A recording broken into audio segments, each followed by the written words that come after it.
So welcome to the November 29th Planning Commission meeting. Jackie, you want to call?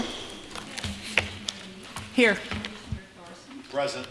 Commissioner Miller. Here. Commissioner Hamilton. Here. Commissioner Bennett. Here. Commissioner Ruby. Here. Chair Olson. Here. Thank you, Jackie. The next item is the approval of the meeting agenda. Were there any edits or changes to the agenda? I move approval of the meeting agenda as submitted. Is there a second? I will second. Second. All in favor? Aye. Motion carries. Thank you. And we also have approval of the Planning Commission minutes, November 15th, 2017. Jackie, were you sending some, were there some edits that were sent? Yes. Okay. Did you receive that? Yes. Okay. So were there any other edits or changes to the? Okay. Okay. Any planning commissioners have any other changes to it? I move approval of the meeting minutes as emailed on November 29th. Thank you. Second. Second. All in favor? Aye. Aye. Thank you. Great. Now we have open for community comment. And this is a period where the community gets 3 minutes to speak if there's anyone who wants to present anything tonight. We won't take action on it, but we will listen. Anyone? Looks like no. Okay. Moving on, we've got no public hearings tonight, but we do have report and recommendations. We have a sketch plan review for Pentagon Park South Parcel.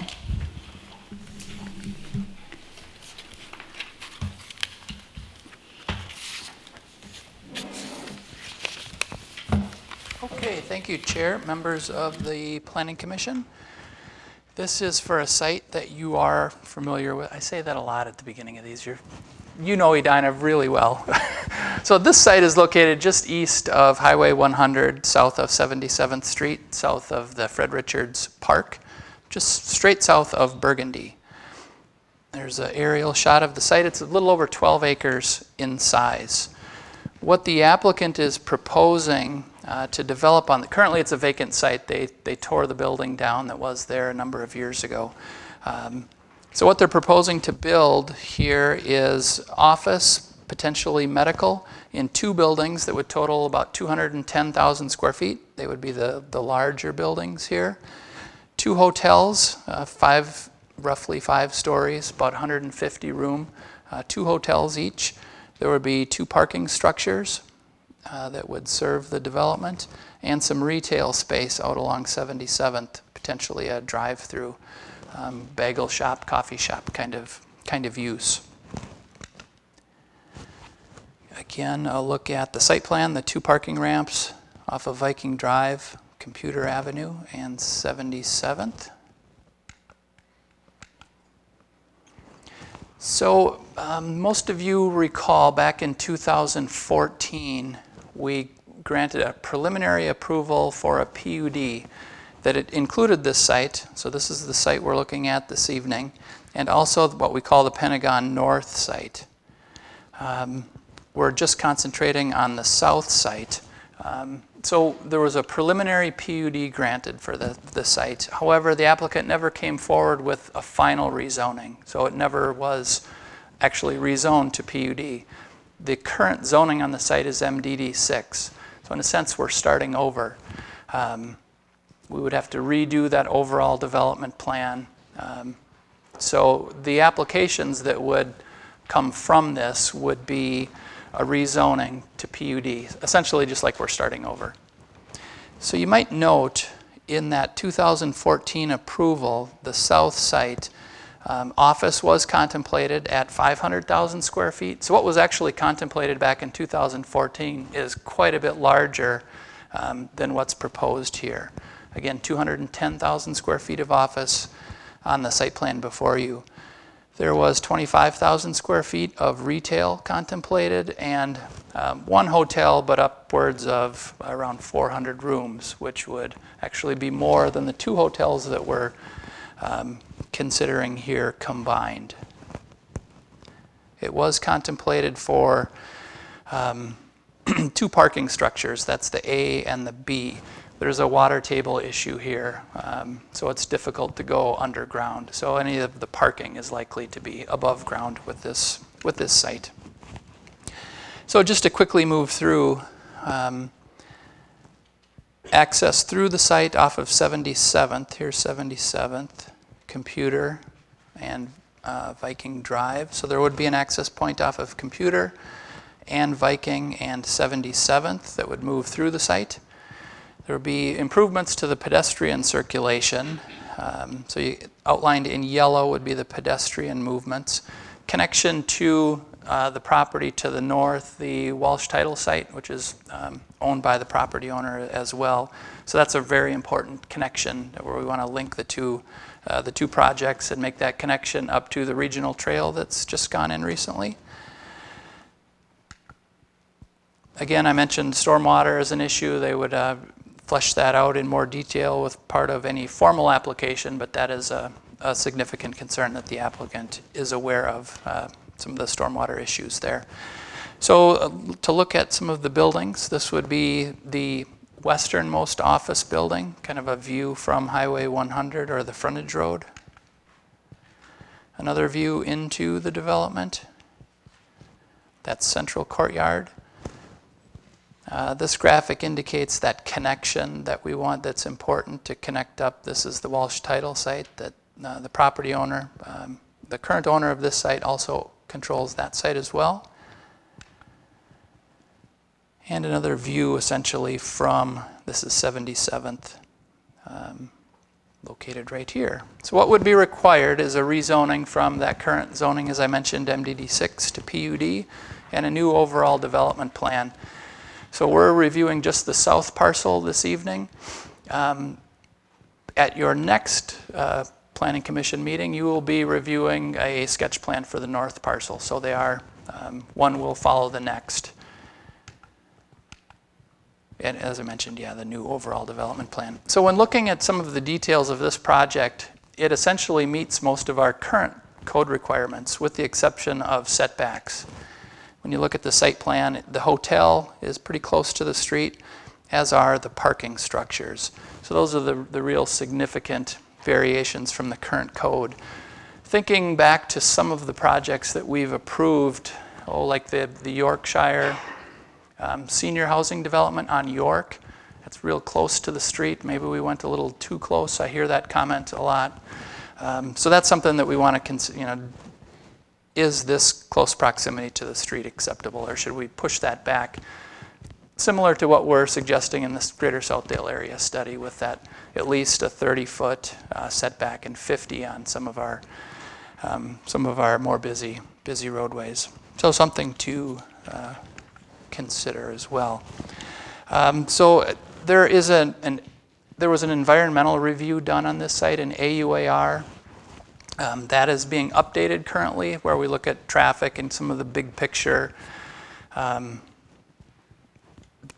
items. That is underway as well. After 5 years, those need to be updated, and that will expire sometime next year. So we're updating that. A specific traffic study would be required to consider both developments here, and that would be part of any formal application. So with that, I will stop and answer any questions that you might have. The applicant is here to go into a little more detail on the proposal as well. Thank you, Carrie. Are there questions for? Just one quick question. When you said the north parcel is going to follow, are you referring to the Walsh Title site or that whole region to the east, northeast? Just Yes. curious. Good question. So I'm not referring to the Walsh Title site. What we'll be looking at, a sketch plan review, would be the north parcel here. So nothing at this time for the Walsh Title site. Any other questions? Got a question. So the AUAR, so that's being updated because it's the 5 years. This isn't, the size of this development isn't kicking that into. No, actually, so within the AUAR, we look at development scenarios. And this one is, again, more on the less dense site. So there were scenarios that were contemplated in the original AUAR that are far greater than this. So I'm not anticipating any significant issues that would come from that update Okay. as far as this proposal goes. So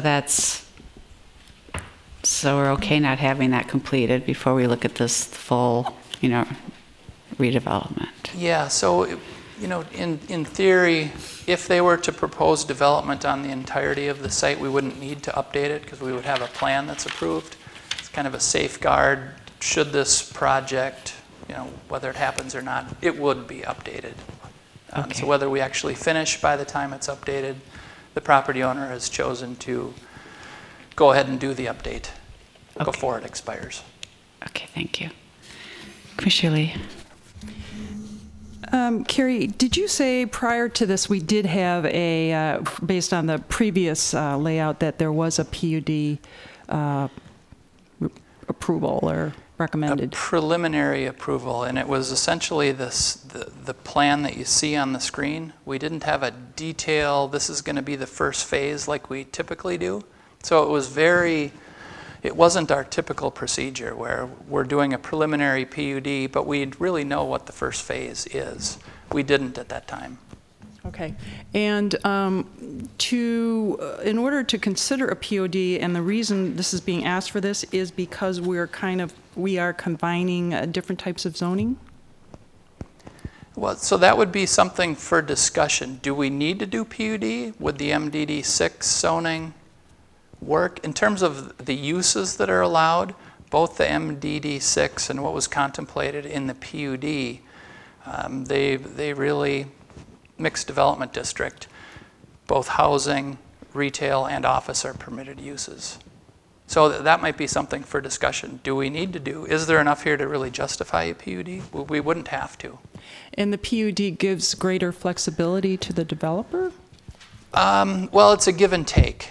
So yes, there's flexibility granted in that we're writing a zoning ordinance that's specific for that site, but in return, what is the city getting? Might be affordable housing, pedestrian-friendly development, some of the list of the criteria that were included in your packet. So those are some of the things that we would seek in order to grant a PUD. All right, so the list that was included, is this our city's list? Or Yes, that's the city requirements. All right, yes. so our requirement is that we should be looking to include most or all of what's on the list. Is that correct? Yes. Okay.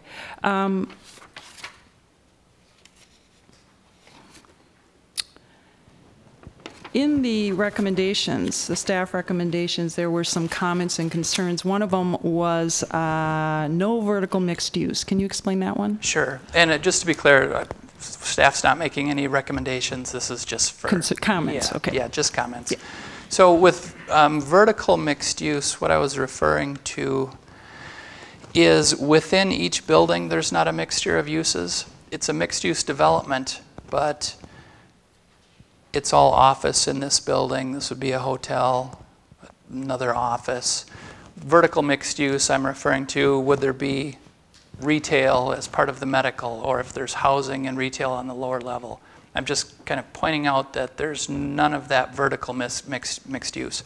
This is more similar to, say, Centennial Lakes, which is a mixed use development, but it's individual uses kind of within their own building. So does the city or staff see that as a concern? It's something that the PUD talks about as desirable. Having vertical mixed use. Yes. So different use on the ground floor, or maybe different use on the upper floors on up. Yep. Okay. And then the other thing was the sight lines looking west on 77th. Yes, thank you for pointing that out. I didn't mention that. Yeah, maybe this is. So where I'm referring to is, so here's 77th. It would be traffic traveling to the west. This is a highly visible area as you're traveling down. And the concern I have is seeing a surface parking lot here. So we would want to either provide some landscaping here. I bring that up as something to consider. So Okay. that's the area that I was referring to. And then a clarification of the ownership again. You said this current applicant, property owner, is also owns the property across the street? Is that right? Yes. What you call the Walsh title property? So they could, in effect, make that transition across 77th quite Yeah. Yep, anything that we well. want, that we're approving on this site, we want to include what we want to require for that crossing. Okay. And are they also the property owner for the north parcel? Yes. Yes. Yep. So that's yet to come, but you said the Yes, same different owner. developer. It's, there's one property owner for this site, the Walsh title site, and the north parcel. There's one developer for the south parcel. It would be a different developer for the north parcel. Okay, thank you. Any other questions? Sorry, Carrie, you're getting, I still have a couple too, because Commissioner Lee brought up what I was going to ask too about that vertical mixed use, and I'm reading through so you're referring to the list of the PUD list on page 3, and I see where you want the mix of land uses within a development. Am I missing where it says that you want it blended within a building? Yeah, I don't believe it states that specifically. Yeah, allowing for mixed use, mixture of land uses within the development. So it does accomplish that. A lot of developments that we've been seeing recently did have that mixture of uses within the building. It might be language in our comprehensive plan that talks Right. about that vertical mixed use. Okay. Okay, great.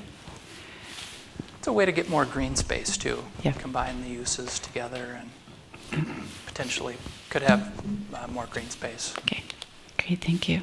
No other question? Okay, great, thank you, Carrie. So, does the applicant want to walk us through the sketch plan? And state your name and all that good stuff.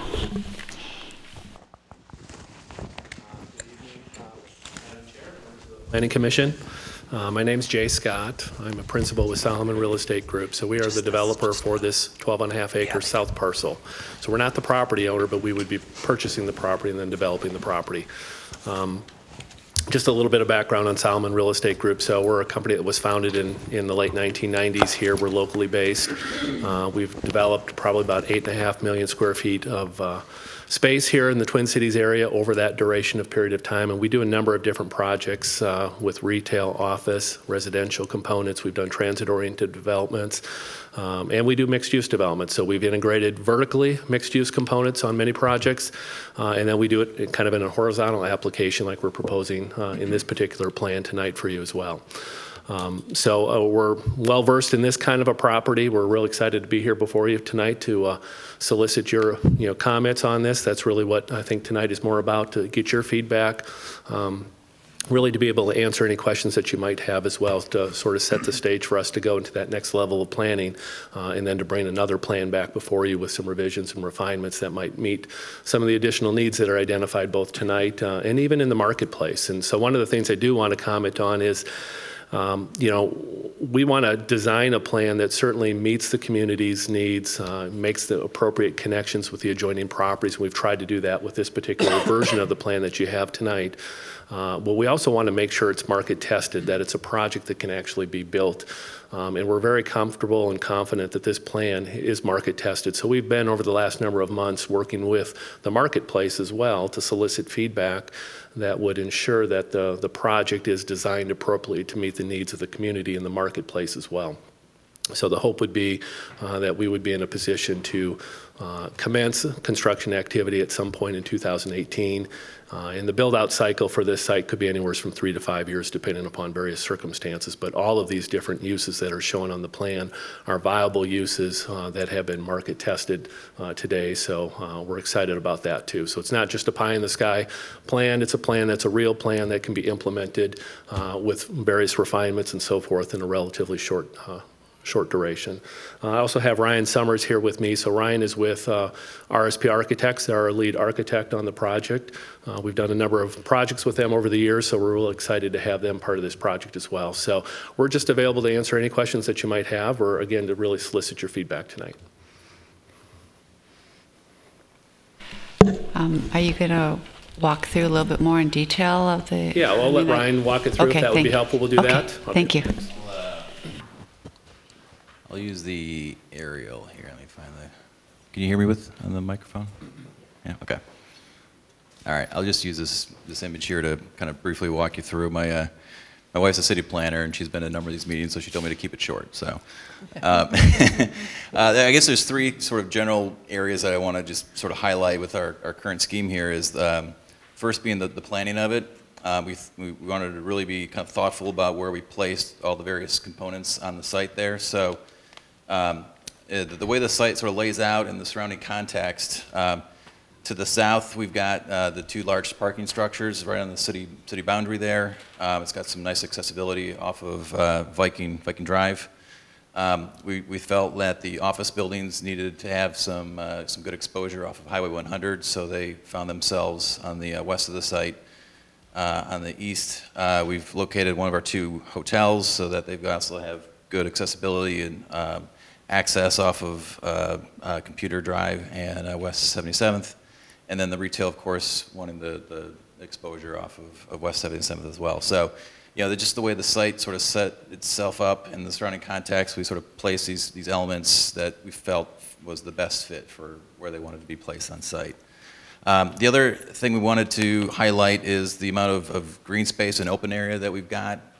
We took the approach of sort of clustering these buildings around their own sort of separate courtyards and green spaces. So and both sides of the site have their own dedicated open space and green areas. So we felt like that not only is an amenity to the tenants and the users of those buildings, but to the community as a whole. So they've got some very attractive landscaped areas in front of their buildings there. There's maybe even possibly some water features or some art components that might be incorporated with that as well. And then finally, the architecture, we just wanted to ensure that we came up with some really beautiful buildings and some really nice spaces in between that, the community can be, happy to be proud of to have as part of their city. So, promise to keep it short. We'll leave it at that unless there's any other questions that are specific to the building.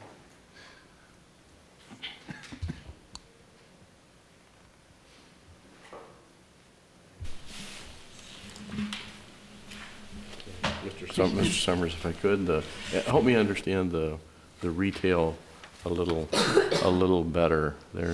You've got some pretty good sized buildings that do a lot of things: share parking, share amenities, share green space, and two little retail buildings that sit out in front that are surrounded by their own parking and separate. Sure. The buildings are, right now I guess we're considering as restaurant spaces. So it was sort of a balance between, the retail wanting to be out on West 77th Street. It seems to be the most logical location for those building types to be. At the same time, trying to park those pieces, we wanted to be conscious about not having too much surface parking. Any additional parking or any additional retail would require a further demand on parking, which just would have meant, more surface parking, which we really wanted to try and avoid. So we tried to be thoughtful about how we positioned the buildings themselves. We can see we kind of rotated the one to the east there, so that as you're coming down West 77th, you at least see the broad side of that building there. So it from a urbanistic standpoint, we kind of pushed the buildings up. We also are trying to preserve a fair bit of green space along the perimeter here. This is the kind of low point of the site as well, and so we're hoping to be able to use some of that area for water management purposes. And I would say the retail itself is intended, again, it's a support for the community at large, but it really is a support for within the master plan itself as an amenity to those users. So kind of having the concept of the bagel coffee, obviously a very strong attraction and amenity to office users and people within the site, not having to travel far distances to be able to get that. But we did have to provide, some level of parking Unfortunately, retail requires certain parking, right? We all know that as we go shopping and have these experiences ourselves. But we tried to minimize that too. So we didn't want to put too much retail there that would have created an issue of having to create more available parking there, because the dominant portion of the parking on the site, as you know, is in these garages on the back side of the site. And parking needs to be convenient and accessible for each of these components. So there is some parking tied to that, but I'm very comfortable we can screen that parking. We've tried to do it with the building.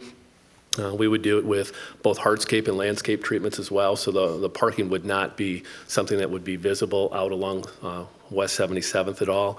You'd see it as you come into the project itself, and it would be just enough parking to really support those uses. So not an abundance of parking, but just enough to support those uses. As a follow-up to that, do you see those building pad sites as placeholders for future more intense development? Or is that the highest and best use for that piece on that site? Well, it's a good question. I think you could go both ways with that. I think if you were looking to add some, residential component to that, again, parking is going to become an issue ultimately, and so we have to just be careful with how do we park things sufficiently on the site. If we added greater density to that portion of the site, we'd have to pull some parking up closer to that. Whether it be garage parking of some sort. We do have a high water table level here, as you know here, so there's not a lot of opportunity to go below grade. So it's a consideration. We looked at that. Could potentially be another office building. We'd have to reconfigure the site and pull the parking more into the center portion of the site to accommodate that if we made that change. I think the retail piece, though, would be an important piece, again, to support and promote the success of the rest of the project.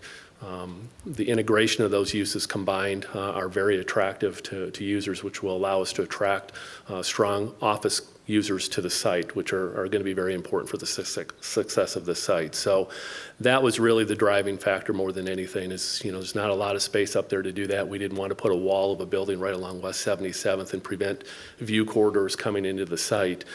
So we felt the best application, which is what we're showing tonight, was just to really provide some strong amenities that could have architectural interest to the buildings themselves, but not be overly dense.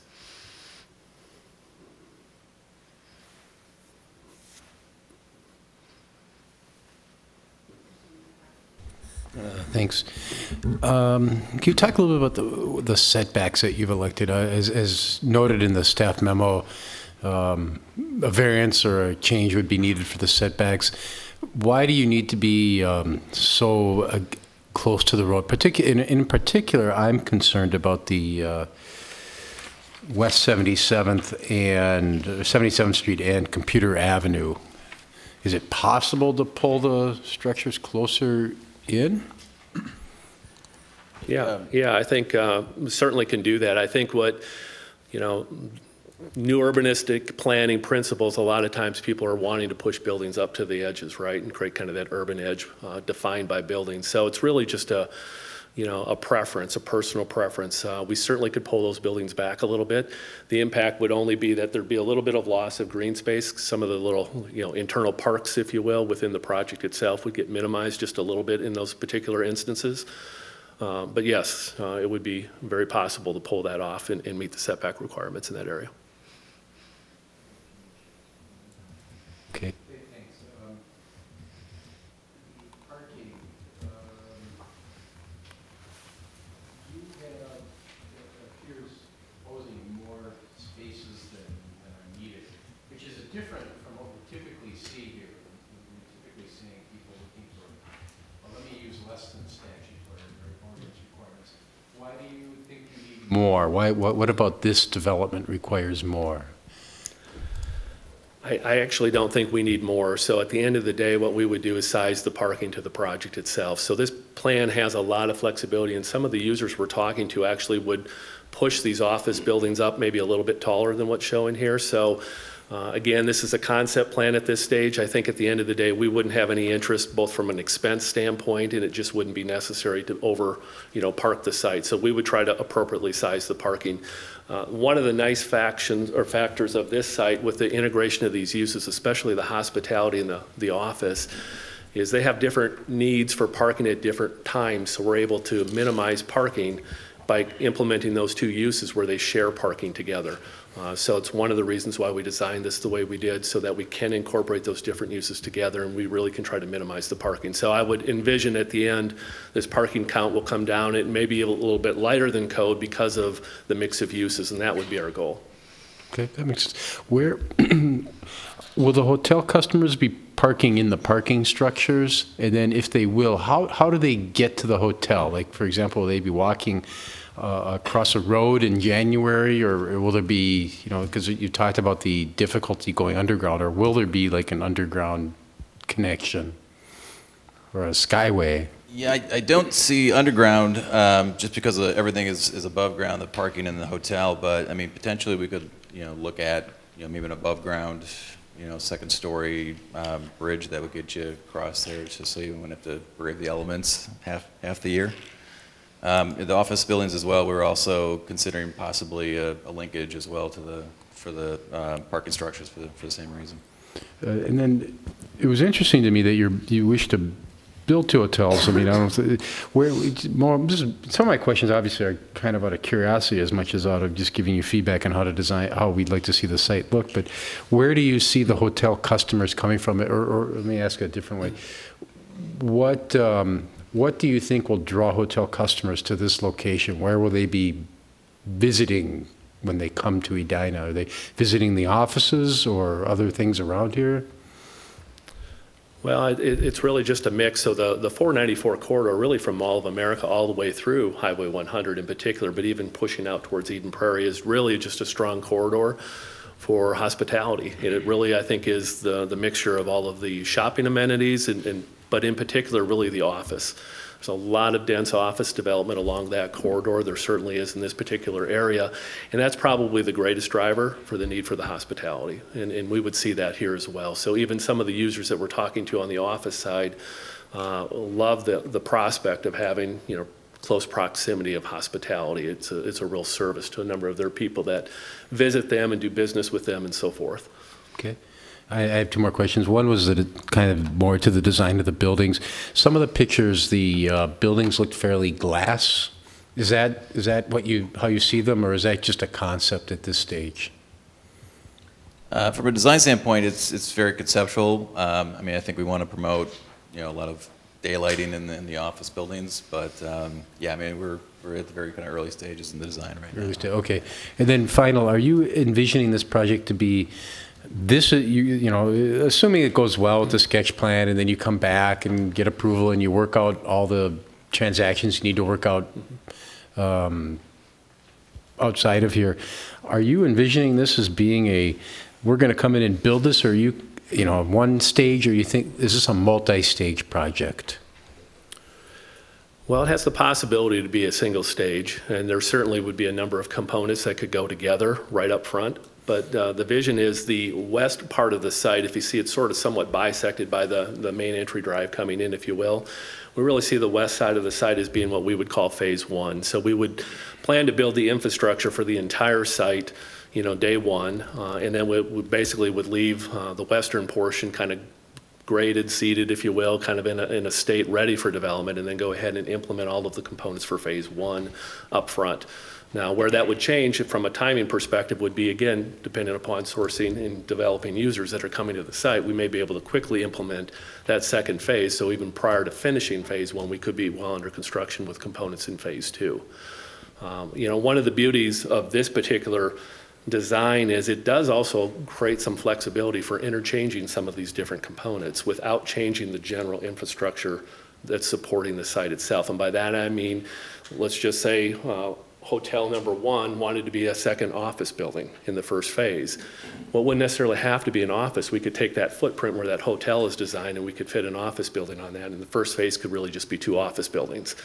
So those are some of the things we're working through the marketplace today, and we'll be working with staff to develop those. As we come back in, we'll have that more specific at that time in terms of what those uses will be as we seek final approvals. But this plan allows us and gives us some creativity in the marketplace to talk to some different user groups to try to come up with the ultimate best mix of uses we can for the site.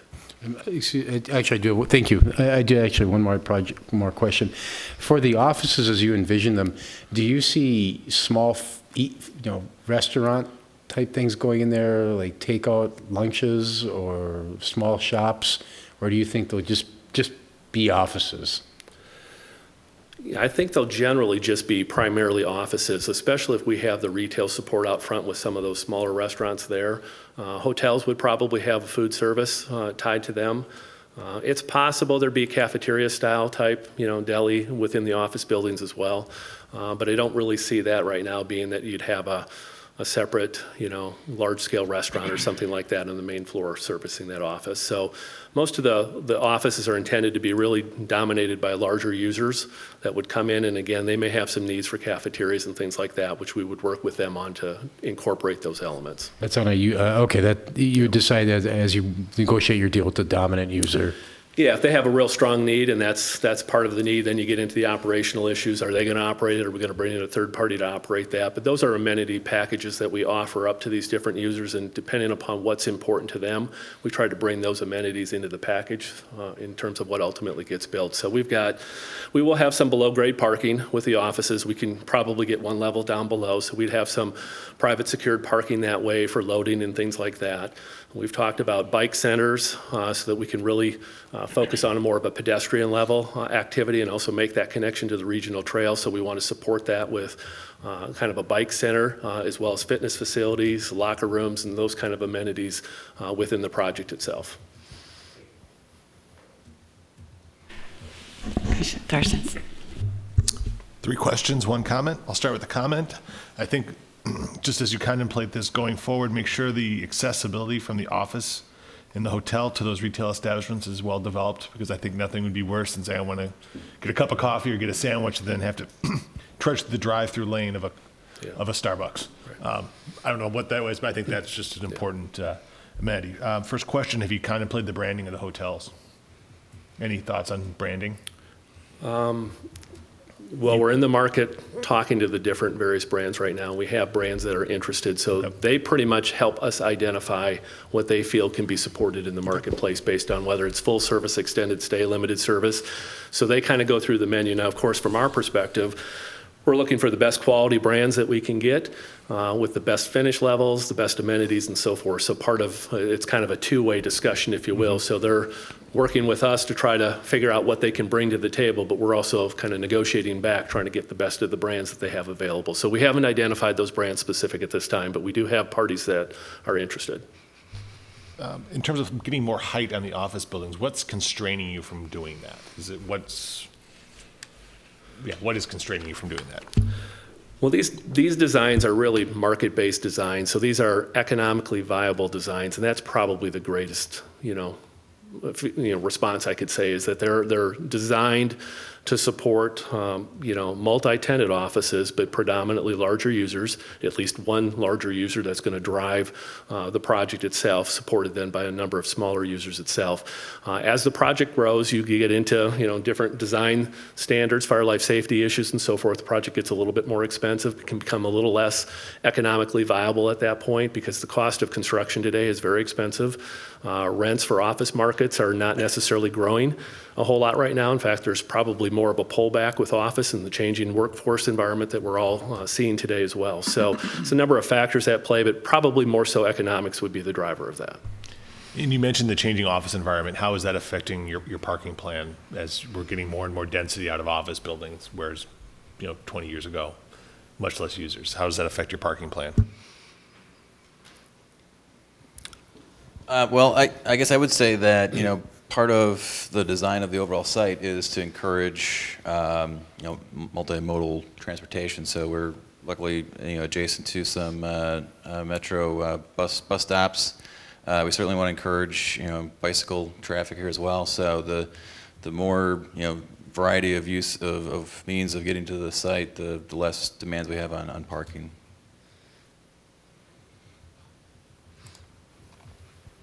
Julie? Were you going to be covering, Mr. Summers, I guess, the rest of explaining some of the other things? I know you have some great diagrams about green streets and things like that. Sure. Okay, but I guess since I realize that this might be my chance to weigh in on sort of that retail concept. I think Commissioner Hamilton and I both kind of honed in on the first thing, that that catches our eye, and that did catch my eye. Let me start with this, just because the other commissioners brought this up and it's kind of jogged my memory. In the discussion with the brands, would you ever consider a boutique hotel?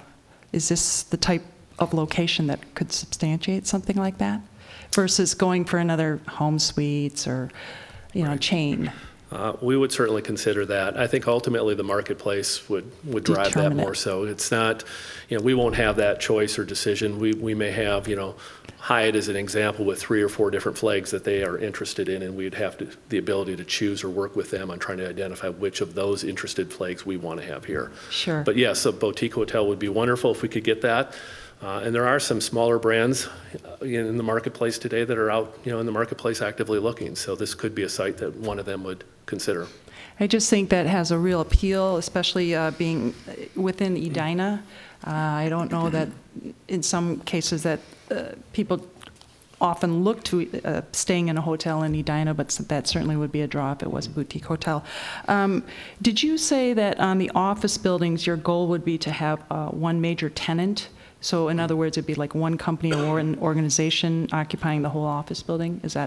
That's sort of the primary really would just goal? be an anchor tenant, so they would occupy 40, 50, maybe 60% of the building. And then we'd support that with multiple number of other tenants to kind of fill out the space. One of the things I know that we are batting around, at least in discussions within the city and in different areas, is finding a startup office space. You are aware of that, and you've just sort of alluded to it, that the workforce is kind of changing. We've sort of realized that there's sort of a lack of that type of office space within our city. So would that ever be some type of a design element in these larger 2 office buildings that you've discussed? Would it be possible to incorporate that type of office space for smaller groups or startup office innovation tech? Yeah. In fact, I know the folks that have developed and started the Reserve right across the street, and they've had a lot of success with that. And that type of office environment continues to have success in the marketplace and is growing and expanding. And I know that may not be exactly what you're referring to, but that's the kind of a type of space that we would consider to incorporate into the overall plan for the office building. Again, it wouldn't drive the project itself, but it would be potentially a smaller component within the office building. Okay. All right. Well, I'll end with that because I'm interested in hearing sort of the other diagrams. It looks like a very interesting concept that sort of brought about this design. Thank you. Yeah. So we wanted to just sort of highlight. We wanted to highlight a number of the aspects to the site design based on some of the guiding principles that have already been established. So you can see we've got a number here: green streets, integrated stormwater, pedestrian-friendly 77th, and so on. So what we did was we actually went through and created a diagram for each one of those principles. So first one, green streets. Obviously, we want to promote the idea of walkability amongst the site, connectivity between the several buildings and the retail spaces. You can see we've got the main entry kind of coming down north-south, and then there's an internal loop that rings around, but it's also about having an attractive streetscape around and within the site itself. Integrated stormwater. We wanted to ensure that there was a lot of green space and permeable surfaces on site to manage stormwater. I think the final solution, the ultimate solution, will be a combination of on-site detention areas as well as underground. Probably won't be able to solve it with one single strategy. Pedestrian friendly. You can see that not only do we have a lot of interconnectivity amongst the buildings and outside of the site, across the street on 77th and really the surrounding perimeter of the site, but also internally we've got a number of pathways that connect, so that if you are staying at the hotel and you're in town to visit the office, there's a nice attractive means of connections between those two. We've got we're suggesting maybe there's some plaza space or some other open hardscaping there that again can serve as an amenity to the buildings. Connections east and west. We understand the importance of West 77th being a critical artery here. We also, with a traffic signal on Computer Drive, as well as where our main entrance is, we felt like that was probably the most connections to 77th as we were going to get. But internally, we've got a lot of east-west back and forth, as well as connecting back to Viking Drive as well. So there's literally an internal loop there that then connects to Computer Drive. Intermodal connections, you can just see the bus route and the stops that are located. We've got two stops located on our site, as well as the bicycle route that could circulate around the perimeter, as well as connecting to the future trail across the street there.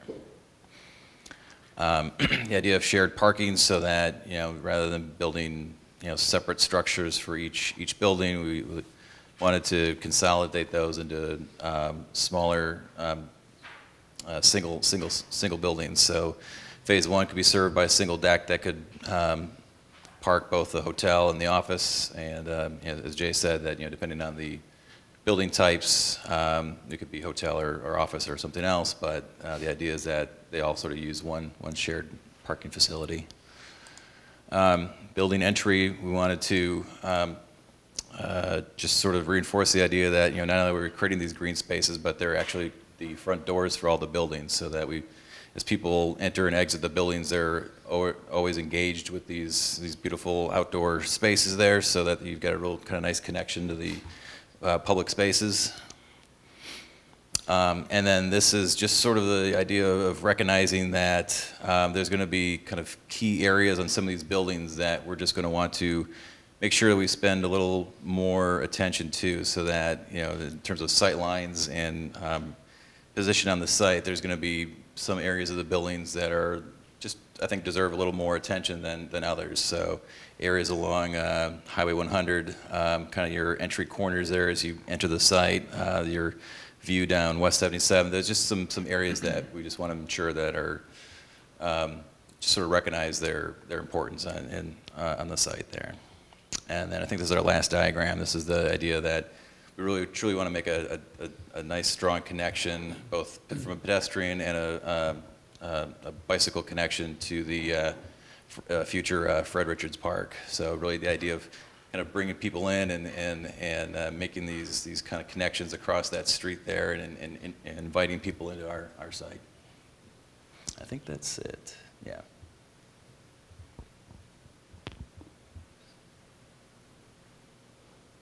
Go ahead, Sheila. Thank you. You know, I'm intrigued by how you will develop something to ensure a safe connectivity to the north side. I mean, what does that mean? You mentioned the streetlights, but what else will you do? How are you going to really make that connection? You're referring to the going across 77th to the other parcel? Because I know when I drive down there, it seems like a pretty major thoroughfare.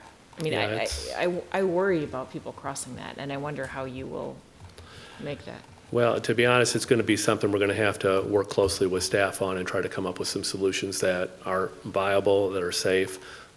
We'd all love to build a pedestrian bridge or something like that over there. It's just not probably going to be economically viable for everybody to do that. So I think these are some things we're going to have to look very carefully at. We're not here with solutions tonight to answer that. I think we recognize the same issue, that's a very important consideration. Here we are making all of these wonderful internal pedestrian connections, yet we are tying to the park, to the regional trail system, and we want people to be able to cross that street to get there. That's an important amenity for the south parcel as it is for the north parcel. So it's on our radar screen. It's a very important aspect of this. It just is going to take some time to work that out with staff and see what options are available for us for that.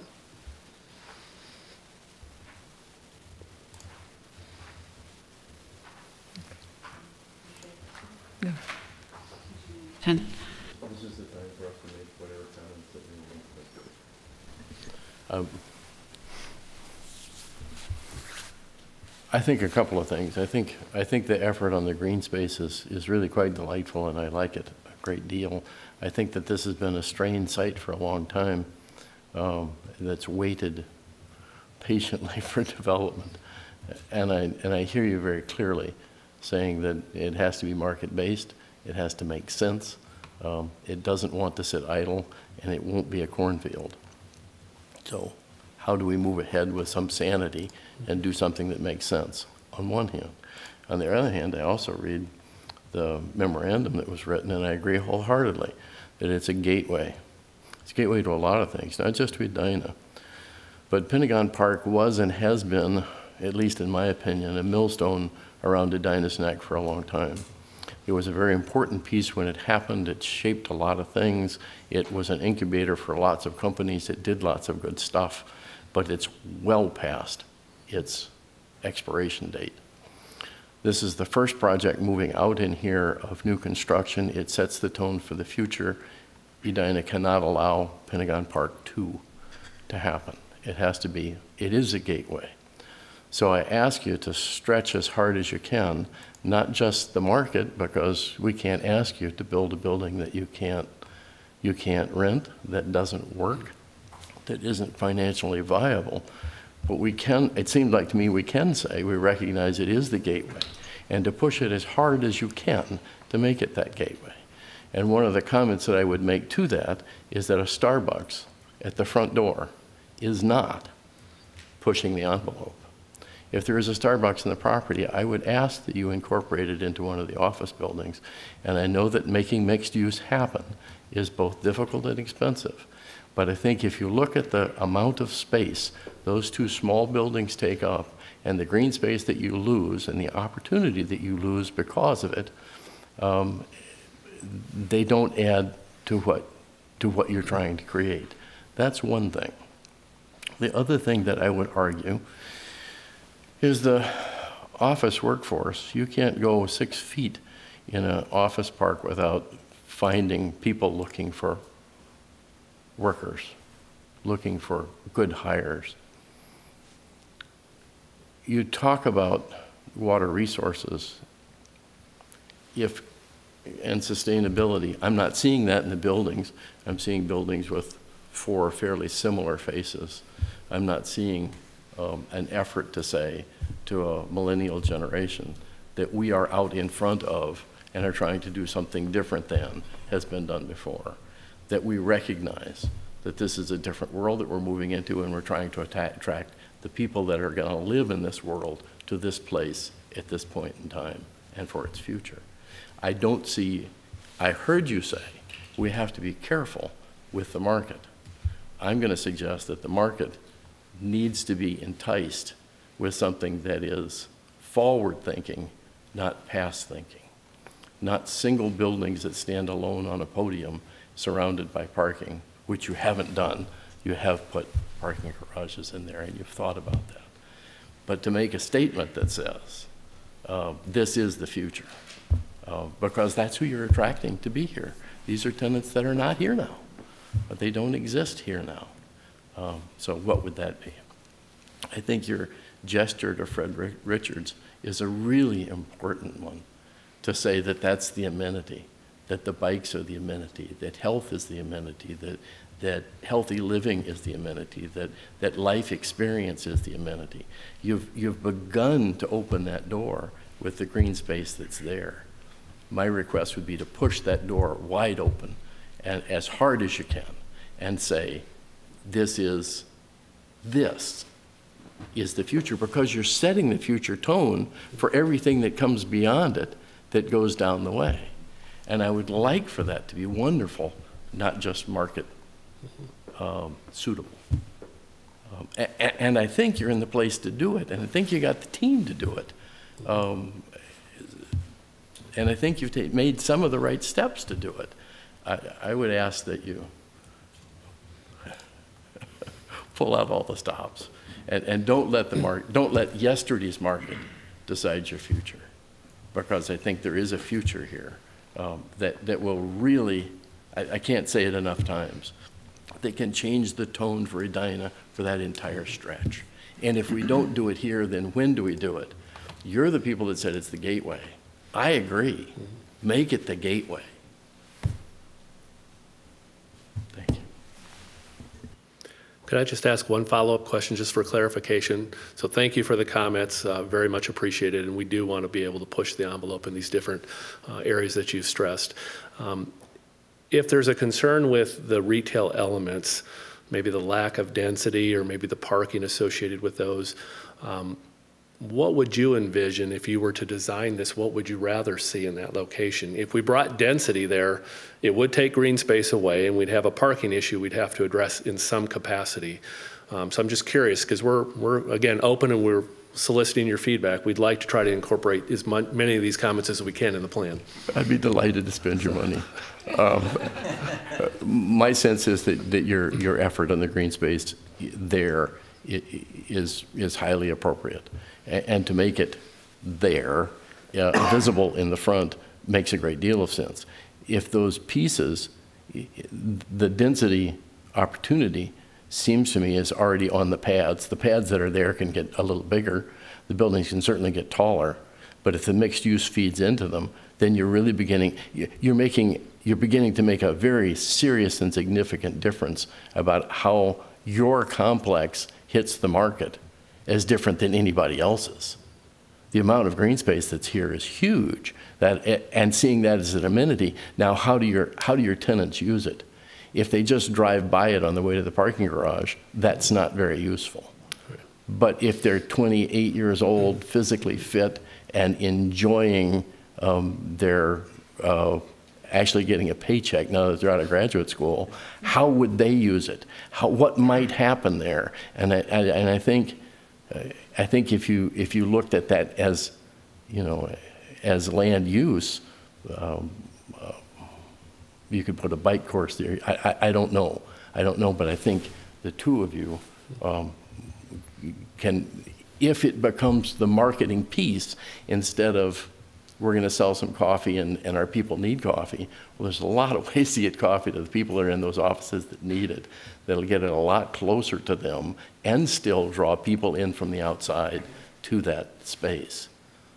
Was that useful at all?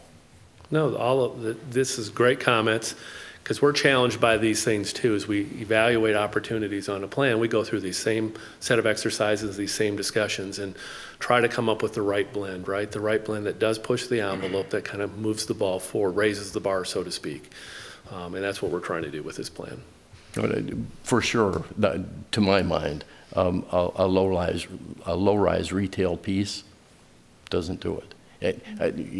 When you're having a difficult day at the office and you need a place to hide, you need to get away and get your act together again, you're not going to walk out to Starbucks and do it. But if it's in your building, you will.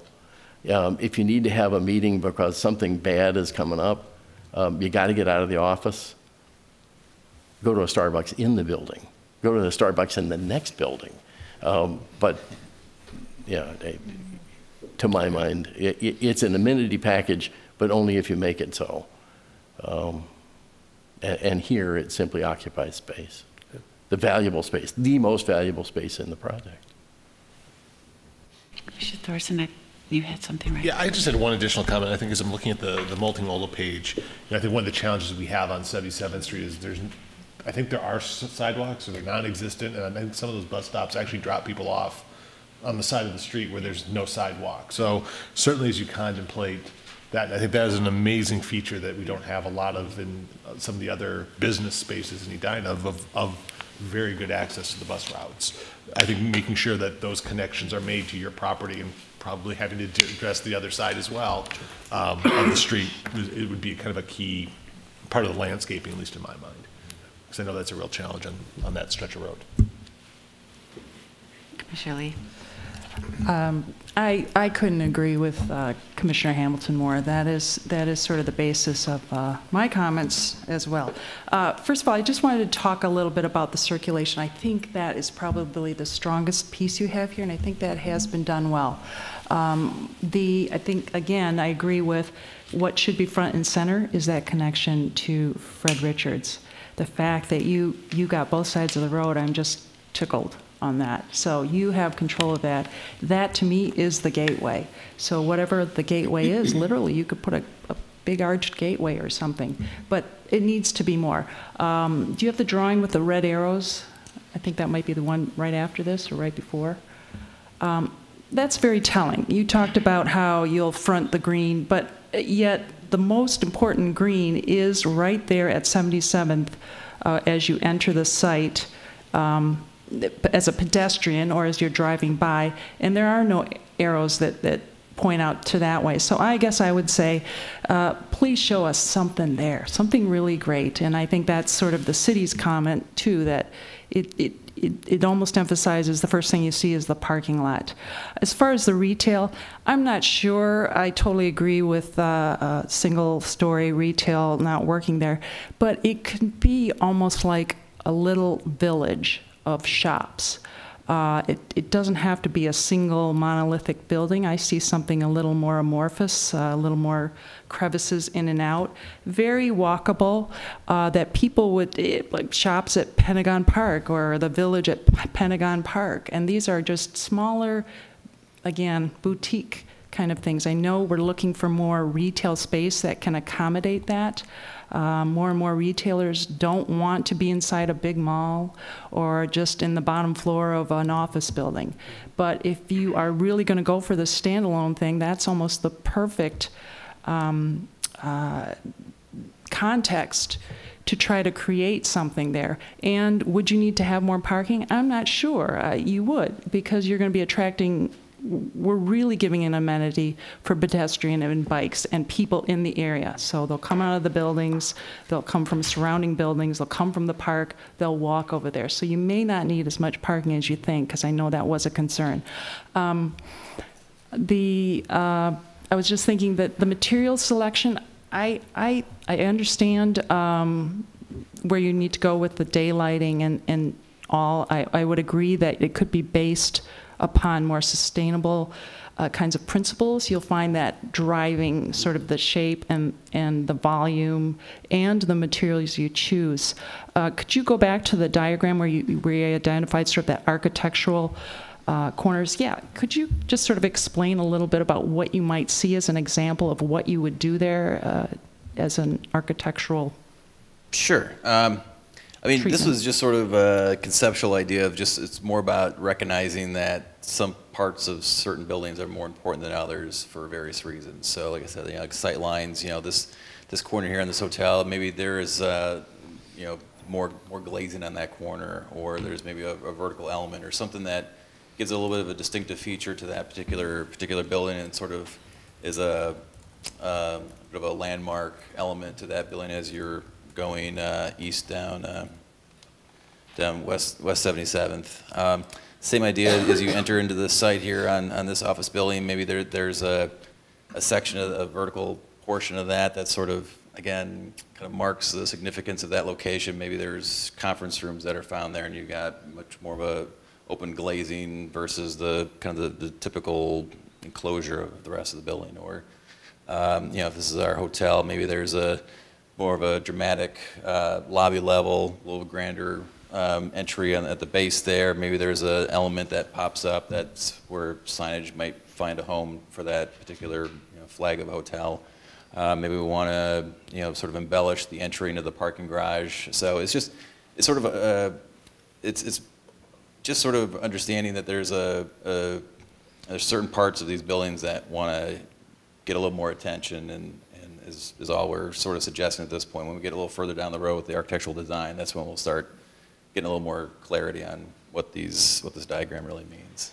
Well, I might suggest that since you've already identified that might be a really good way to, design-wise, as an external expression of this whole Pentagon Park area, to tie these individual buildings together in some form, if that makes sense. Obviously, you're going to have different branding for the hotels, but rather than it feeling like there's the parking structure buildings and there's a couple office buildings, if that theme, just like you've got it right here, could kind of be woven throughout, I think that's what sort of is the nugget in that exercise.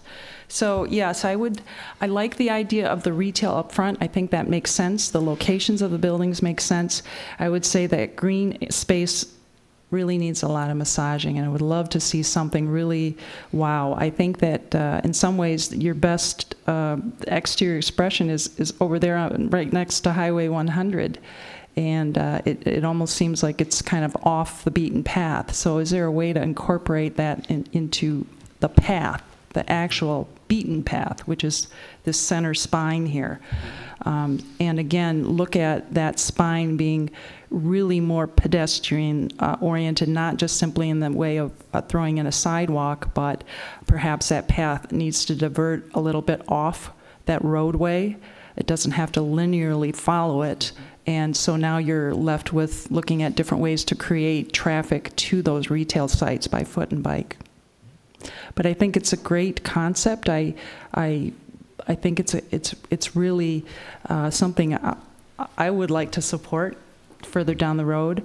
I'm appreciative that right now you have adhered to the comp plan, so there's no real consternation about that. Again, I understand that we would look to things varying from our comp plan if we would see what the give and take would be. So show us a little more of the give, and I think then we can justify a lot of this. So thank you. Thank you. Nemra. Thank you. So as a general rule, I like the plan, and I hope it goes forward. I would like to see more bring some of the buildings into the property to have better setbacks. I am a little bit concerned when you get the setbacks too close to the road in a suburban environment. I think it starts feeling cold to people going around the building, whether it's pedestrians or bikes. And I'm concerned if I think Computer Avenue, aren't we getting close to Bloomington there? And I don't want Bloomington putting their buildings right up against the setback in Edina, and I don't. Sure. I'd also would suggest thinking more about some kind of way so people going to the hotels don't have to brave the elements to walking. As far as the retail, I'm going to defer to you. I share the concern about having a solo retail thing there. But I don't have a better solution. I can't really point to a small retail area that I could use as an example of something I really like. There's for example, there's a place in an older part of Scottsdale, Arizona, near Phoenix, not the developed area, that's been rehabbed. That I think is really great use for a rehab, but totally different. It was an old strip mall gas station, totally different than this, so I can't say it's analogous, and I can't point to anything in the Twin Cities. I'd say, well, that's a nice small retail type area that'd be a nice fit. I mean, for example, one place I think that's not bad is the off of 169 and Bren Road, you have the Caribou and D. Bryan's, but I don't know, I don't know if I wouldn't say, well, that's a lot better. I think this is really kind of the tail it's going to be of your dog. Your dog is the big buildings, and the people you work with on those are going to probably give you a lot of input about how they want to see this retail. Now that said, I'm thinking about this tonight, and I had one question that kind of changes how I'm looking at it. I wanted to hear your feedback. We talked about pedestrian crossings over to across 77th to the that other building where the pizza place is. We talked a little about crossings over to Fred Richards, which I think is a real value. I think the way Fred Richards is going to be a real value to this property. And so one thing I was wondering is, well, what if we had a lot more density? What if you built, instead of putting the retail in, what if you built another 6-story office or another substantial building? Could you then afford to build some kind of over-the-road connection to Fred Richards, for example? Because I would think that would have some benefit for you, because now we're talking about selling the property to millennials. I think that would really be a distinguishing factor compared to other properties for millennials if they knew that they weren't going to cross the street to get over to a park at lunch or after work. So I'm wondering what you thought about that. Well, I mean, I think it's a great idea, I really do. And we would love to be able to put some density to make that connection. If you could do a glorified skywalk between buildings over there, I mean, visually it would be stunning, and practically speaking, it would work very well for the users on both sides of the property, if you will, or both sides of the street, rather. So I think these are some of the challenges that we face, and I hear your comments, and we've struggled with it as well. We haven't solved it, obviously. I think it's something we have to spend a lot of time on and really try to evaluate and again, work with city staff and the engineers and everybody involved to try to figure out what is the best kind of solution we could come up with. We're committed to trying to make that connection the best connection we possibly can, and obviously it's not spare no expense. It'll have to be viable both for the city and for us, but we'll work closely with city to try to make that a reality. So I don't know what that solution is, but those are great ideas, and would love to be able to implement them if we could. Commissioner Berube. So I struggled a little bit with why this was bothering me, because you've done a great job with the green space and the connectivity, and you've checked the boxes for the, you know, what we're asking for. But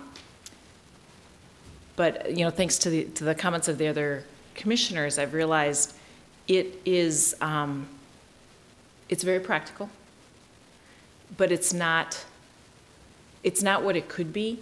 And I think you know, Susan, you pointed out the arrows, and the arrows all go inward. And I think I just would reiterate that this is not a place that if you're driving by, you'd want to go to. It looks like any other suburban park, office park that's been built, you know, for the last 30 years. There's nothing there that would say, oh, that looks really cool. Let's bike through there because we're going to be on our bikes coming from, you know, the 9 Mile Creek Trail. So it's missing something, and I can't articulate what it is, but it's just another boring suburban office park with great landscape and green space. And so I think the other commissioners have already commented on some things that are really valuable. But one of the pieces really is to draw people in, to make them want to be there. And the only people who are going to go there are the people who are staying in the hotels and going to the offices. And if you really want to integrate it with the rest of it, there's got to be something that really pulls people in. Maybe it's great public space. But right now it's just, it might be great quality, and I appreciate that you kind of checked all the boxes, but it's very practical.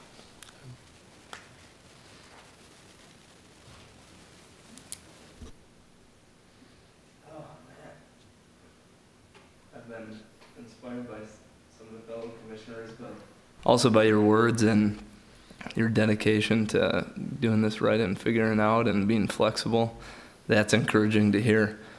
So I guess I'll start with a few comments. I appreciate, you know, the architecture at this point, just being simple, very open, bringing in light with seemingly a lot of glass, and I think that's well thought out, and it's encouraging to hear how many times you guys have just looked at all the different components you want to work into this site, and consider in different locations throughout.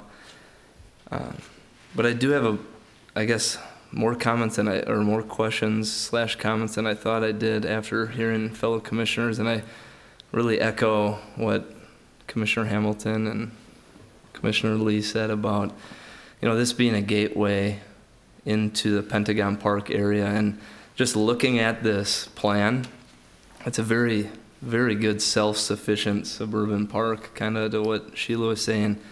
And I see it very marketable where, you know, if you're a tenant here, you got everything there and it's very convenient. But for me as a citizen in this community, I think it's lacking that bold invitation to other neighbors and users, especially with a regional trail where we're pulling people from all over, that could get real good exposure to this being a gateway and how it spills into the other Pentagon Park. So I guess I'm going to kind of go through my list of things, and then since you asked for ideas, I have a couple at the end, but Commissioner Thorson brought it up, height. I think if whatever trade-off you can push at the expense of construction, of packing a little more height in with some of the footprints wherever you decide to put them, integrating vertical mix use, something that Carrie brought up too, just to free up some of that, some of those other building pads like the retail, but just to condense that space and that footprint to make it tighter, to open up the space more, just to, I guess, allow people more space to use and see. You know, a lot of these projects, we're seeing a push for residential in there, and I know we have the hotel theme, but I'd encourage you to, wherever it could make sense, to maybe it's in the hotel space, integrate, you know, the top few floors be for residential, whether it's condos or rentals. If this is the beginning of what could be for Pentagon Park, surely lots of people would want to live right there too. And, you know, we're tasked with, you know, trying to get more people in the city, or the city. We need to bring more people in, and we don't want to cram people into our neighborhoods. And for a 12-acre site, I think you guys could get pretty creative with some options to let people kind of live, work, and hopefully play around there. It was mentioned about a transit network, and I saw you guys with around kind of the periphery of or the perimeter of the project with that. And kind of to what Todd said, if you can make that happen, that's good, just to allow some circulation from a multimodal transit standpoint. And like, there are no sidewalks on that western and kind of northwestern corner, so to just kind of make that more prominent, to allow people who do take a bus or other modes to successfully and easily get other places on the project instead of having to just meander their way through. And so then maybe getting into a couple of my ideas. I look at this and it looks good, and then it just seems a little disjointed, and I think you spoke to it, where each place has their front door, which I like, but it's like they have their front door to their own space, which is something you also mentioned. I think there's enormous opportunity with sharing some of those entry front door spaces, to kind of activate more common space and allow this to be more of a gateway. You have this unique site where the top, kind of like a pentagon, you know, it's shaped out so you get a lot of different viewpoints into the site. So I won't want to see it closed off along 77th, but I feel like there is some huge, big, bold amenity that could be right in the middle of this thing, that you see in other office parks like Centennial Lakes.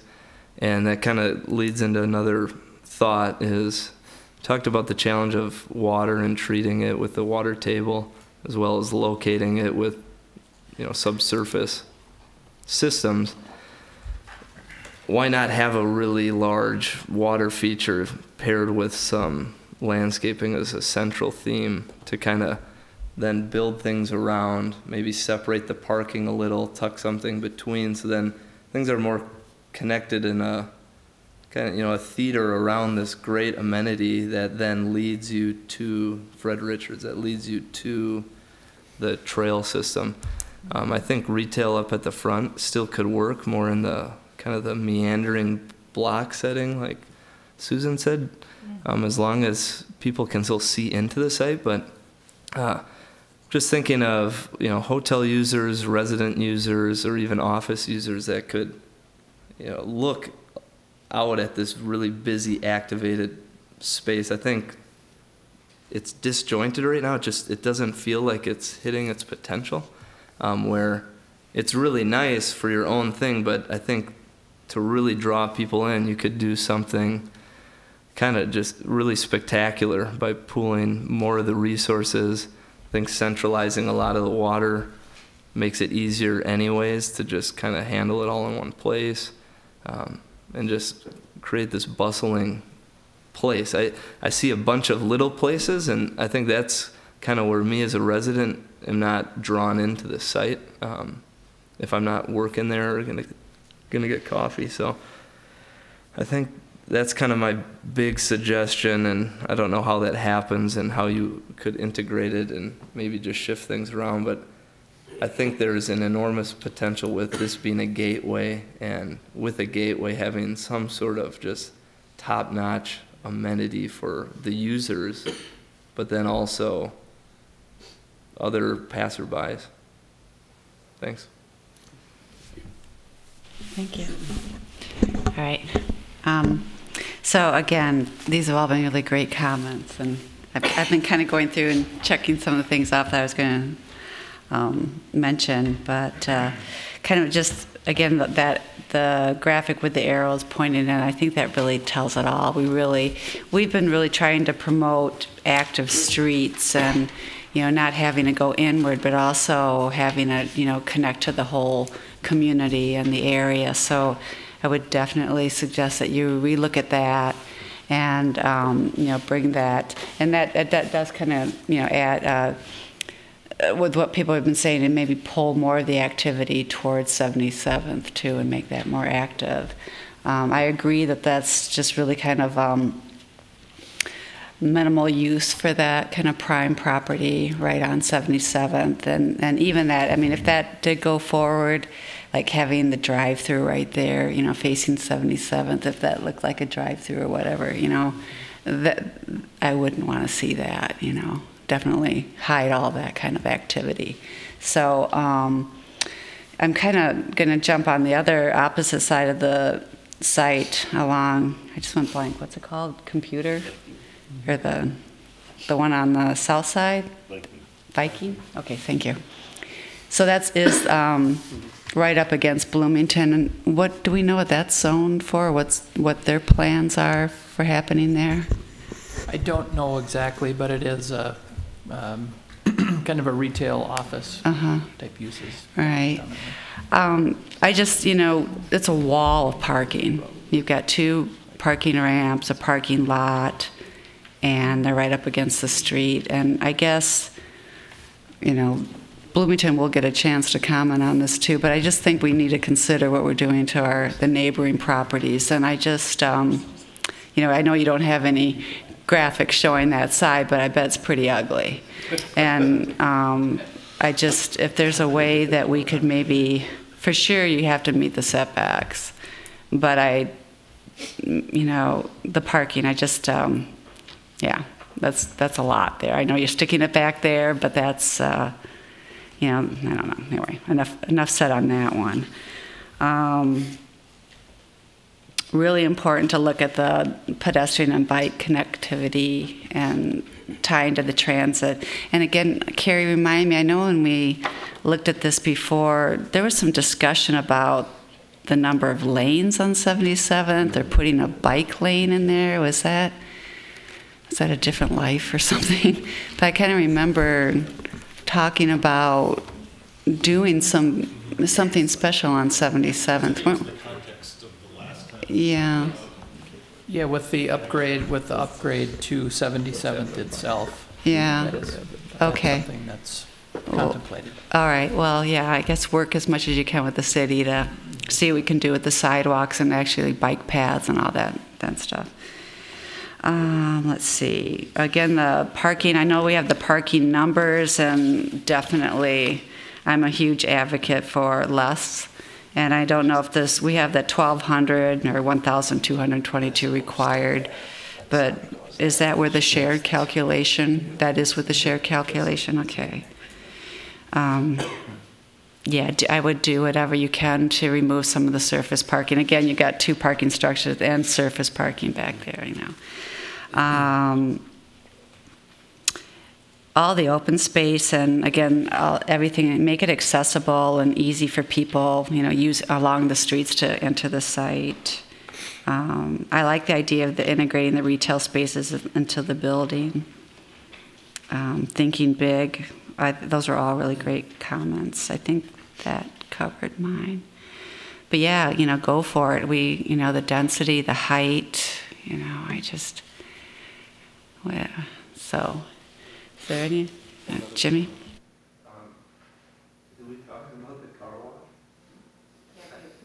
Anything with that car wash? I love that car wash.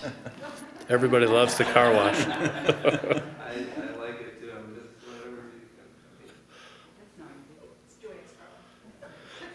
can. It seems like you got most other land marked out. I was just curious if there's any potential there, because it would make a lot of options even more available for you. So, yeah. And it's going to be even more profitable if Make this it happens. internal to the parking garage. Yeah. So do you have any more? I mean, so we've kind of thrown a lot at you. And should we try to summarize again, or do you need us to kind of walk through it a little bit more, or did you? You know, I think this has been wonderful, so thank you. I mean, this is really what we came to hear tonight. Yeah. So we didn't expect to nail it. We just wanted to show you a vision and then to get your feedback on that vision so it can be refined. And I think this is exactly what we hope to achieve tonight. So, I mean, thank you for your comments and your honesty with those comments. You know, we have some work to do. We knew that anyway, though, and we're going to sit down and work with staff, and we'll work with our whole design team, and they're excellent, and we'll come up with some solutions that, you know, respond to these issues that you've raised tonight. Great, thank you. I guess sorry, had one more question. So what's going to be coming, you know, across the street? I know we can wait for that, but is that where housing's going to be? I know it was mentioned to bring housing onto the site. Is that where? Well, there's another development company that's working on that property, and it is, you know, shown on the plan, which you may already have or you will be reviewing, is, you know, multifamily housing, different types of housing stock. So that's where it's going to be happening. We would consider some of that on this site. We have not discounted that, and we've built housing before. We've integrated it before with projects. Oftentimes in a vertical integration of mixed uses, you see housing tied to some kind of a commercial element, right? And ultimately, this could be a site for that. So we won't abandon that concept or idea. We'll incorporate what we've heard tonight and look at that and explore that a little bit further, because it is a great site to integrate housing where you've got people living at the site as well. As we heard, the live, work, play. I mean, it really can incorporate those elements. It's big enough to do that. Okay. So, did you have I one was more just thing? curious, or maybe Carrie mentioned, you know, the high water table. Are there any other site constraints that weren't mentioned that you guys are up against, just environmentally, or it's just worth, I guess, understanding what you guys have to consider? I would say probably the water table and you know, just the general stormwater management plan, coming up with a plan that works. This is a low area, and a lot of the water from the entire community kind of pushes this direction. So there are some challenges with that for sure. And again, we've got a good team of consultants, you know, being able to address that and working with staff and so forth. So those do have to be addressed, obviously. They're the technical aspects of any plan.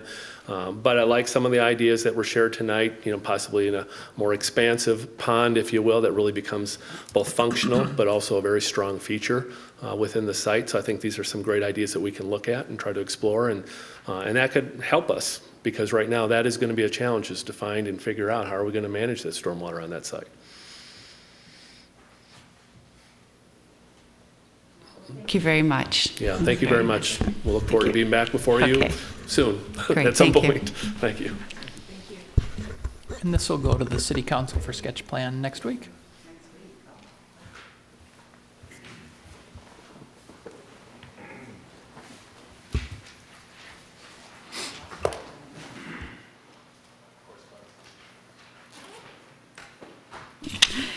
All right, so correspondence and petitions, any? I think we've never had any, so I don't know if I would even recognize a correspondence or petition. Okay, so like chair and member comments. Let's maybe hear about the small area plans. I think you all received a copy of this. All right, so that is next up on the docket for our 70th and Cahill Small Area Plan Working Group. We have our first community engagement. It's called a Discovery Workshop, so we will be providing lots of information and background to get started. But the most important piece is to solicit input.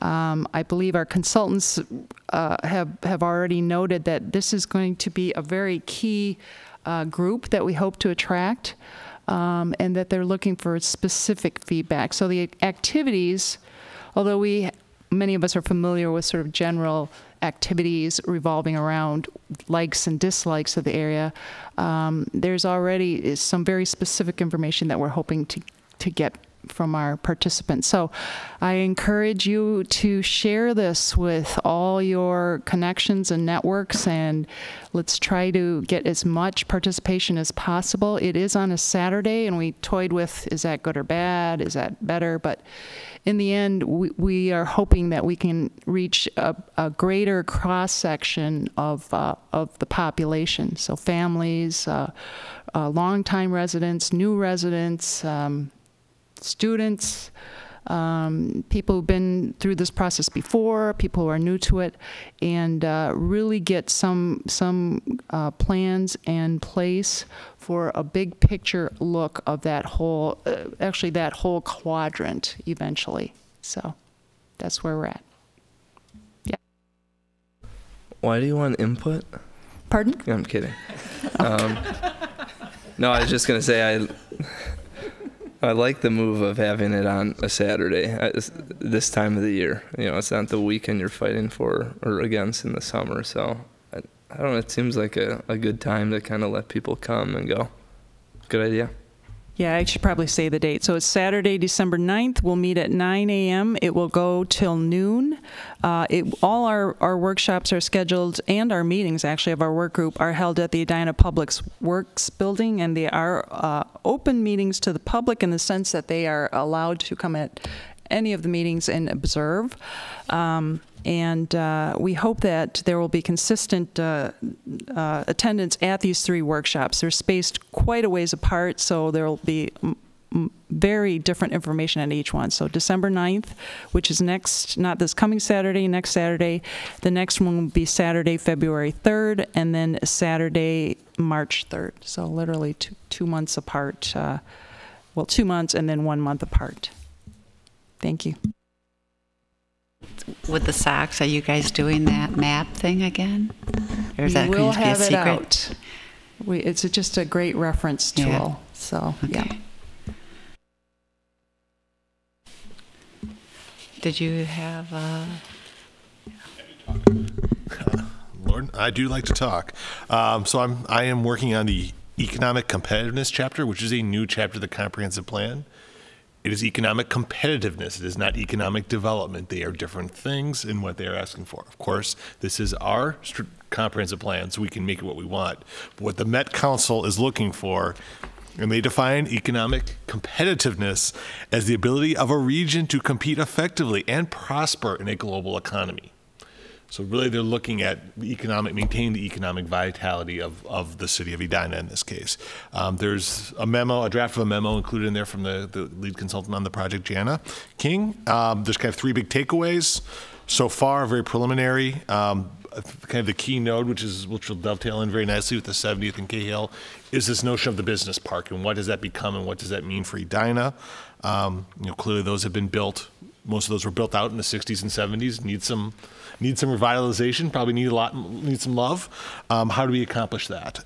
Because really, for the most part, those buildings a lot of them are functionally obsolete in a modern sense, from both daylight, ceiling height, amenities. So do we really want to continue that to have the core business part of Edina? And that's probably the biggest planning challenge coming out of that.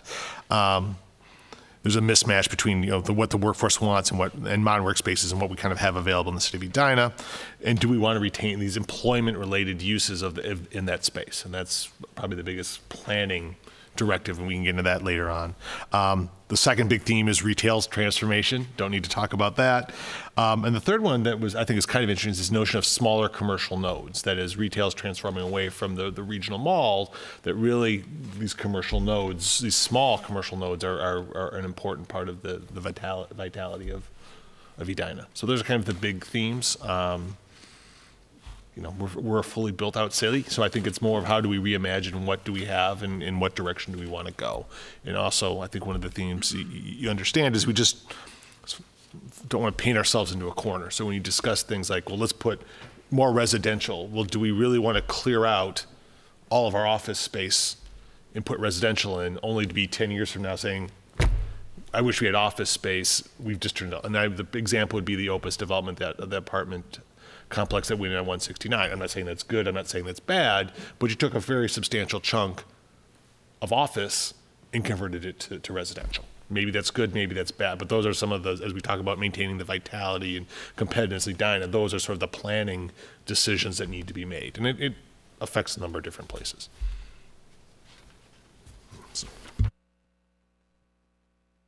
Thanks, Todd. In the document, excuse me, the document you handed out tonight, there's, I don't know, it's about five or 6 pages. Is this intended to be like an early draft of what would go into the comp plan, or is this just kind of This is the findings. This is kind of the findings and pulling, kind of coalescing some information provided by Met Council and some other sources. They've done some focus groups with business owners. They've done focus groups with commercial brokers. We did a focus group with some Edina residents that are in the property development business, just to get their broader perspective of what was going on. So it's really trying to kind of take these broader themes we know are going on in the world and in the economy, and how does that specifically start to relate to Edina? Because you look at, especially like 70th and Cahill, that location is an amazing location in terms of access to amenities. I mean, is a great location for a lot of purposes for business. How do we make it that way? Because clearly we're not going to put an Amazon warehouse in there, but how do we make it something that's more viable? No, it's not going to. Yeah, we're going vertical. So this is just, I think this is really just the consultant really trying to capture the early parts of the thought process and put something on paper. So it was Provided by Jana. Yeah, and she was involved in the Met Council as they actually drafted that chapter and put that requirement in. So she's got fairly good insights as to what they're looking for and kind of how to frame this. I didn't see it. Maybe I just wasn't looking quick, but I just curious about the whole like diversity of the competitiveness, like you were talking about, not pigeonholing ourselves in different developments. And I think the one that we just saw is a good example of, to me, it just seems maybe obvious in its simplicity, but a site that mixes a lot of uses is probably way more competitive and resilient in changing economies. So I didn't know if that was addressed in here, or it's maybe just a given. I think that's a broader, I mean, you would say, I mean, even in the commercial development sense, they don't want one tenant that takes up a whole building. Yeah. It'll be tougher for them to get, for someone to give them loan the money, because you have risk with a single tenant. I think you'd apply that same principle across everything we do. We wouldn't want to be a one company town. We wouldn't want to be totally beholden to medical. We want some diversity. And I think that's part of in the broader sense, what the Met Council is looking for when we talk about competitiveness, is having some diversity in the mix of businesses. Yeah, I didn't know if it was like mentioned outright, but it seems like an easy thing. You can kind of judge a site or a project or a development and what most people want to see in those smaller commercial nodes, not just one thing, but I mean, that's what we heard a bunch at 44th and France is, I think people are more afraid of the change of just all the different things that are there. They offer a bunch of different services, and they don't want those to change versus kind of the landscape more.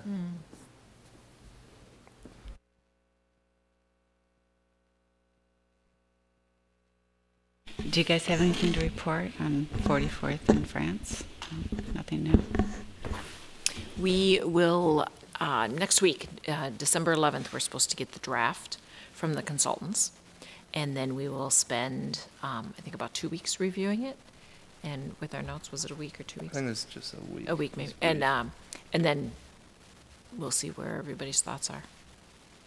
So it's in process, nothing really to report. I think we met, and it was just 2 days later that our small group met. So at that meeting, we kind of got to, I don't know, some common ground with some of the lingering items, one of which was just height along France, and maybe the wording that goes along with how we support change and the priorities of what that give to get looks like. So it ended up being 4 stories on France, and then transitioning down to 2 stories right next to single-family homes. But it's a small area, so those transitions are pretty brief and quick. But everyone seemed to be The last meeting went pretty content well. on the way out, so that Yep. was, I think, what we'd want. And we say that before we've seen the draft or anything, so, Stay tuned. yeah. So if I could add to that, just a reminder also that we have our work session with the city council next week, the 5th. So we're going to test out the thinking that's going to go into our recommendation in regards to the height and density numbers. So that's some of the specific feedback that we will want from the city council, in addition to the updates. And so that handout that is in front of you, that is what went to the city council, or will go to the city council. Maybe Carrie just add that I think what we're trying to do is to have like brief summaries of each of those, right? And leave more time for real questions and direction from the council. Yes, so yeah, we don't want a long presentation. We only have 45 minutes Yeah. from 5:30 to 6:15. So we want to be brief. This is what we're working on, just really quickly so we can have that feedback. Mm-hmm. We don't want to present this whole document in Right. great detail. Right. The council is excellent. They'll have this read prior to the work session, so they'll have a good sense of the big picture ideas. So it's, yes, it's real brief summaries of where we're at. Okay. Thank you. And I think the other thing, just maybe since it's not 9 yet, we'll get out of here. But just an update, like, so everyone knows that Steve Hobbs is leaving, he's been transferred. So we think he might attend one more planning commission meeting, we're hoping. But then do you want to maybe just describe kind of the process for filling his seat, or? Certainly. So he hasn't submitted any formal, Okay. not sure exactly Does he know when he has he to? leaves. He's gone If it's in this the month. spring, I know he's been traveling a lot. Yeah. He had indicated he would try to make as many meetings as he can, but the way the policy reads is that if someone resigns between September and February, that they're replaced through the regular, when the council makes their appointments.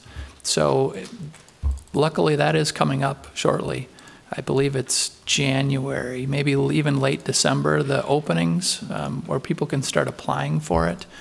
They want to do their interviews in February, and the new person would be seated in March. So that would be the way that seat is filled, through the regular application and council interview process.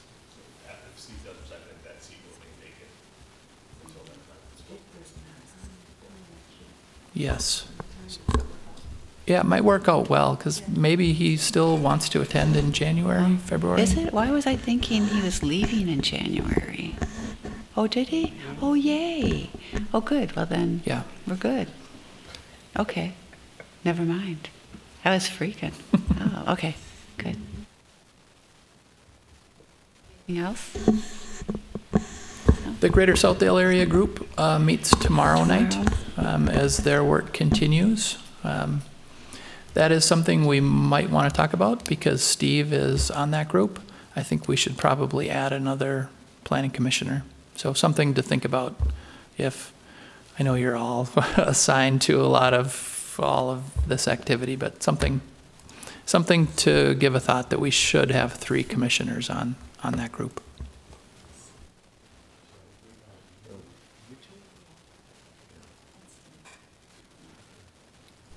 Maybe someone who's not working on 44th and France once that's done. Sorry, but I don't not mean to put any pressure on, but So why don't we talk later? Yeah. We'll have that resolved. Right. And it just, go for it. Mine's kind of a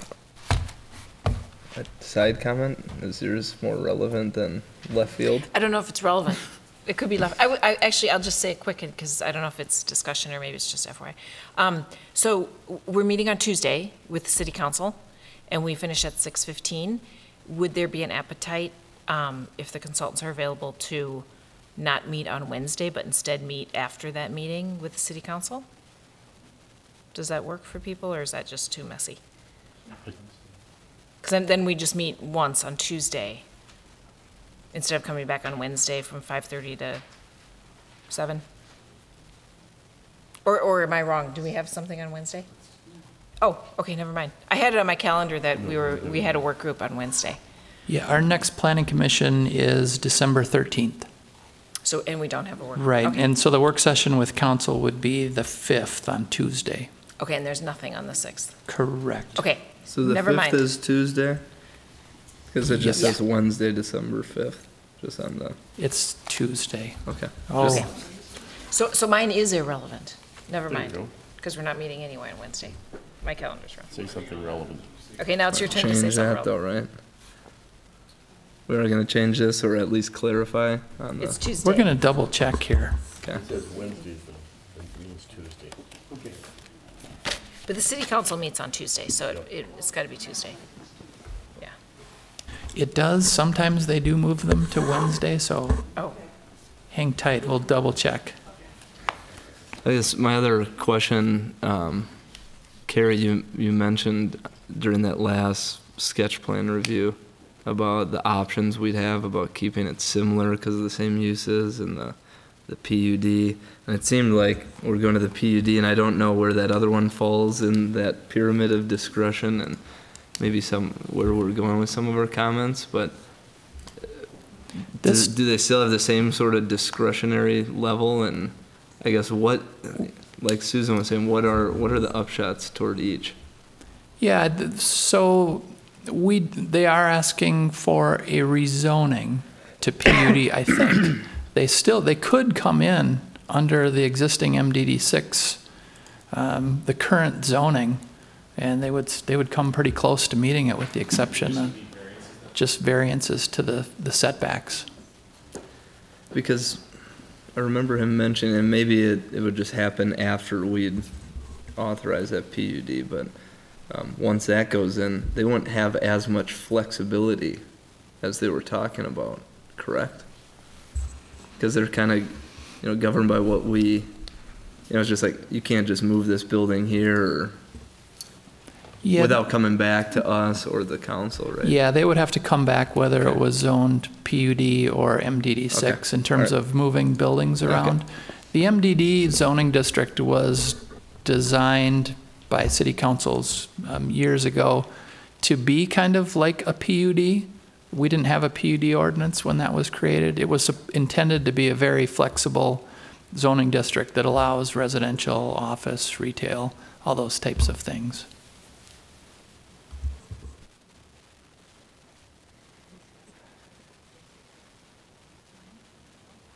The meeting is Tuesday, December 5th. That was quick. Nice. Yes. Motion to adjourn. Second. Second. All in favor? Aye. Thank you. It's got 10 minutes. Here, how are you?